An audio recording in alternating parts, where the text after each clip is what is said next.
At this time, we would like to call up Jordan Yala. Is Jordan Yala here to come up?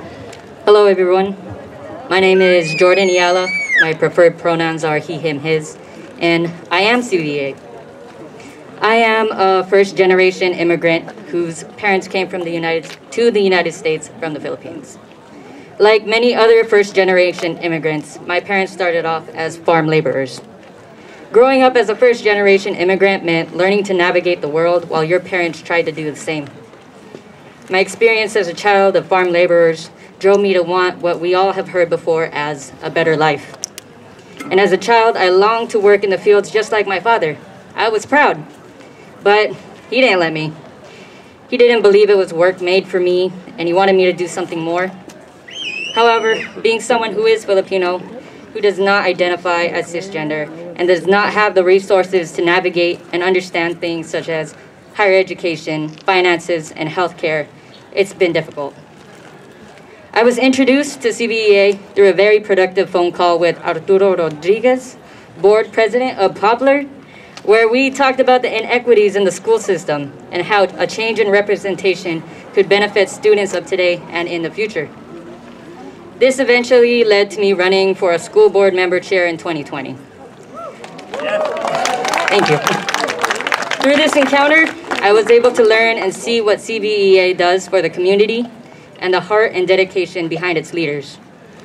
As a part of CVEA, I will uphold its values as I do my best to continue educating the community so that they have the resources and tools to navigate everyday life and its struggles. I will be mindful of my neighbors' hardships and empower them to take charge and to hold those accountable who make decisions that may affect their day-to-day lives. And lastly, I will continue to do the right thing, even when no one is watching. Now I ask, who will support me? Thank you, everybody.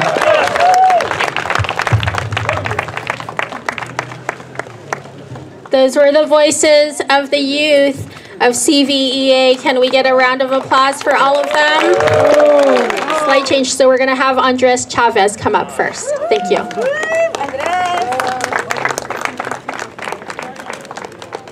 So we often look to the legacy of Cesar Chavez as a model for nonviolent leadership, as he employed nonviolent means to bring awareness to the disparities of farm laborers. We thank him for his dedication and determination in the fight for equality.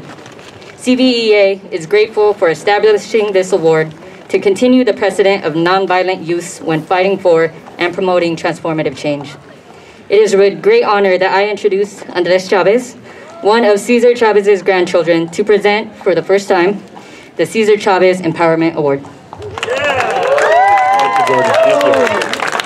Good afternoon. I want to invite Madi, Art, and Cynthia to join me up here because this is a collective award.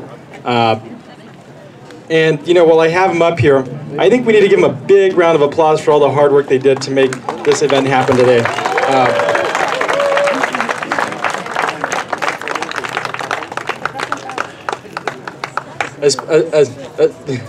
Especially Miss Bonta here. She was calling me at 10:30 at night, and so I got to figure out the secret that her and Dolores have to have all this endurance and strength. That's $1 million question there. I think keeping consistent kind of with the theme that we've been hearing today of people from all walks of life coming together to make this movement.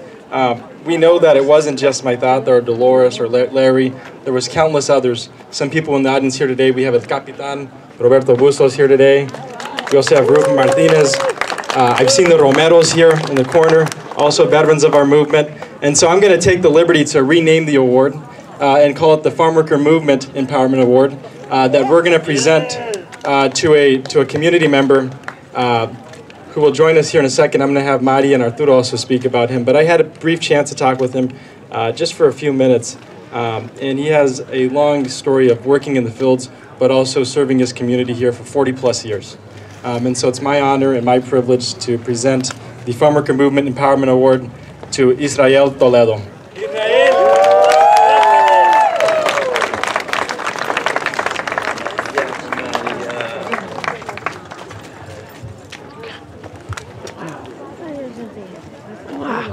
Let me say something about Don Israel. Don Israel has a green thumb, by the way. And Don Israel has been at the center every Friday, actually every weekend, since the center opened, since we started providing services here over a year ago. Don Israel has taken on the responsibility of being a mentor to a lot of our youth. And I'm gonna repeat some of this in Spanish. Israel, queremos decir que es un privilegio tenerte parte con nosotros, de nuestra familia, de nuestra comunidad, y usted ha tomado un paso más responsable que comenzar a darnos consejos a los más jóvenes, que todavía estamos aprendiendo unas cosas, ¿no? Y nunca falla, siempre está aquí, y usted ha ido al Sacramento, ha ido a pelear por el agua, por tantas cosas, por los pesticidas, y tenemos nosotros el privilegio de tenerlo aquí enseguida con nosotros. Y muchas gracias. No tengo palabras con que gracias. Muchas gracias por todo, es que no esperaba yo esto también. Me agarraron de sorpresa y muy agradecido por todo que me dieron esto. El privilegio de estar aquí. Gracias por todo. Let me get a big round of applause for Don Israel, the first recipient of the Farmworker Empowerment Award. Farmworker Movement Empowerment Award. Yes! Woo!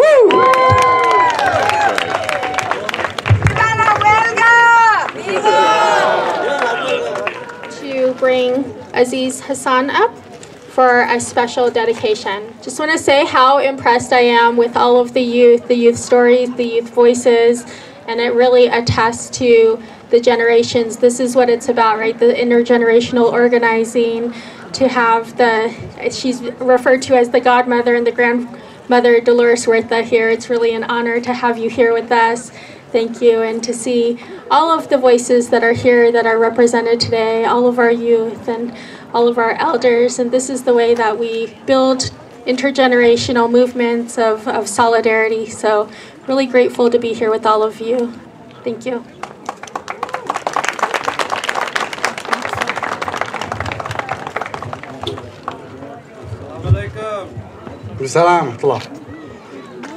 So today I'm very proud to introduce a man who stands with the people, a man who has fought for the people's lawyer, Rob Bonta.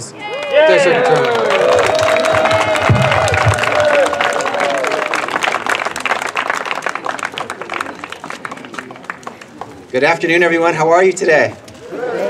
Good to see you. Honored to be with you. Thank you, Aziz, for that very kind and generous introduction, and just very, very thankful to be here with everyone. I'm Rob Bonta, California Attorney General. Thank you. But more importantly, here and everywhere I go, my most important title is son of Cynthia Bonta. So let me start with a big thank you to Mom and everyone here for all you have done to bring us together today and to organize this very powerful celebration. So just thankful for this time together. I'm already inspired. I've been walking around talking to folks who are thankful for the new things they've learned today, the power of our storytelling, the lifting up of our communities. So I really appreciate that. And I want to give a special shout out to the Central Valley Empowerment Alliance. Thank you for your service in bringing us here today. The UC Davis's Bulasan Center for Filipino Studies,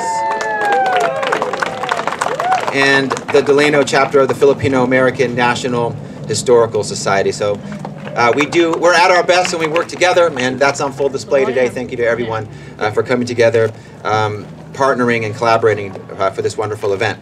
And I'm also honored to be here and to be in the company of the families and relatives of the leaders of the farm labor movement, including the Chavez family, Larry Itliong's family, Al Rojas's family. So just let me say thank you to all of the incredible families that have led for so long, continue the legacy today. Appreciate you and thank you. Grateful for your service. Let me also give a special shout out to Assembly Member Mia Bonta from Oakland, Alameda, and San Leandro, who significantly upgraded the leadership of that assembly district when she won in her special election recently. And also want to give a shout out to our youngest child, our amazing son, Andres Bonta, who's here with us, being a trooper. Left bright early in the morning to join us, to be with us here today. And I can't say enough about Mari and Arturo, who, you know, just, I don't know where they find the energy or the time. They're organizing and making change in the Bay Area. They're organizing and making change in the Central Valley and everywhere they go. And they have been great friends and great allies, but most importantly, incredible leaders who are showing us what everyday folks, working with other everyday folks committed to change, can accomplish. And today is just yet another example of their incredible work. So thank you, and huge appreciation to Mari and Arturo. So it's my honor, as we celebrate the enduring and living legacy of Larry Itliong today, to introduce a trailblazer who needs no introduction. She's known around the state and she's known around the globe. Her name is celebrated from the orchards to the Oval Office. Her accomplishments well known in the homes of the Central Valley and in the halls of Congress. Dolores Huerta is a fighter. She is a champion for justice. She is a speaker of truth. And today she gifts all of us with her presence. I first crossed paths with Dolores when I was a child. I don't have a lot of really crystal clear memories of that, but in La Paz, at the United Farm Workers headquarters, my parents organized and worked alongside Cesar Chavez, Philip Veracruz, and other activists as they organized Filipino and Latino farm workers, and Dolores Huerta was there. In La Paz, it didn't matter who you were, whether you were Dolores, Cesar Chavez, or a migrant worker. It didn't matter if you were Filipino, Chicano, black, or white. Everyone was there because of the mission. Everyone saw injustice in the world and wanted to fix it. And Dolores has never lost sight of that mission over the many years of fighting and change making.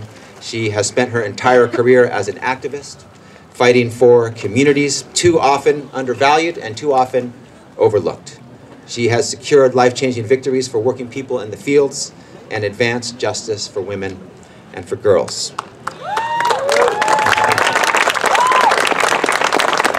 And I have had the personal pleasure of witnessing her power firsthand. In 2013, when I was in the California State Assembly, I authored a bill called AB 123 to require that California's public schools teach about the contributions Filipino Americans made to the California farm labor movement. And Dolores immediately came to my side, lobbying members and testifying to the importance of honoring her colleagues and fellow leaders in the farm workers movement, including Manong Larry. Thanks to her, the bill passed nearly unanimously, and now across the state, more people now know about the man we gathered together to celebrate today, Manong Larry.